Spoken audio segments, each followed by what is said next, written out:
বাস্তবায়নের সিদ্ধান্ত নিয়ে সর্বশেষ যা জানালেন অর্থমন্ত্রী সেই বিষয়ে আমরা আজকে জানব বিস্তারিত। তো চলুন শুরু করা যাক। সরকারি চাকরিজীবীদের জন্য নতুন বেতন কাঠামো বা পে স্কেল জুলাই থেকে কার্যকরের ঘোষণা দিয়েছে সরকার। তবে এখন পর্যন্ত প্রজ্ঞাপন জারি হয়নি। নতুন বেতন কাঠামো বাস্তবায়নের রূপরেখা কেমন হবে তা নিয়ে চলছে পর্যালোচনা। প্রজ্ঞাপন না হওয়ায় সরকারি চাকরিজীবীরা পে স্কেল নিয়ে অনিশ্চয়তায় রয়েছেন। তবে অর্থমন্ত্রী আমির খসরু মাহমুদ চৌধুরী জানিয়েছেন, নতুন পে স্কেল বাস্তবায়নের সিদ্ধান্ত গ্রহণ করা হয়েছে। এটি ধাপে ধাপে বা ক্রমান্বয়ে বাস্তবায়ন করা হবে।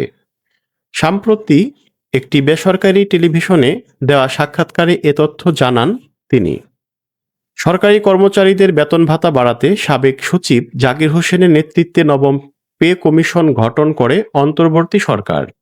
প্রায় 6 মাসের পর্যালোচনার পর প্রতিবেদন জমা দেয় 21 সদস্যের কমিটি, যেখানে কর্মচারীদের বেতন 100 থেকে 142% পর্যন্ত বৃদ্ধির সুপারিশ করা হয়। পে স্কেলের সুপারিশ চূড়ান্ত হলেও তা বাস্তবায়ন করতে পারেনি অন্তর্বর্তী সরকার, যার চাপ এখন বিএনপি সরকারের ঘাড়ে।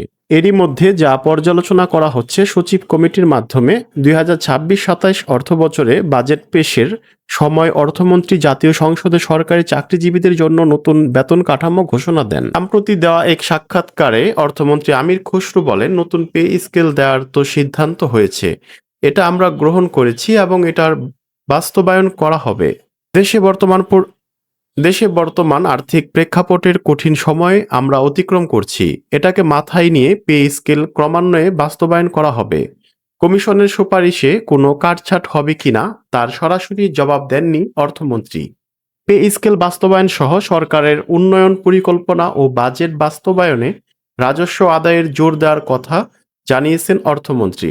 কর্মকর্তারা জানান, পর্যালোচনা শেষ করতে আরও কয়েকটি বৈঠক করবে সচিব কমিটি। সুপ্রিয় দর্শক, পে কমিশন বা পে স্কেল নিয়ে নিত্য নতুন আপডেট পেতে চ্যানেলটি সাবস্ক্রাইব করে পাশে থাকা বেল আইকনটি বাজিয়ে দিন। ফিরে আসবো নতুন ভিডিও নিয়ে। সেই পর্যন্ত ভালো থাকুন, সুস্থ থাকুন। আল্লাহ হাফেজ।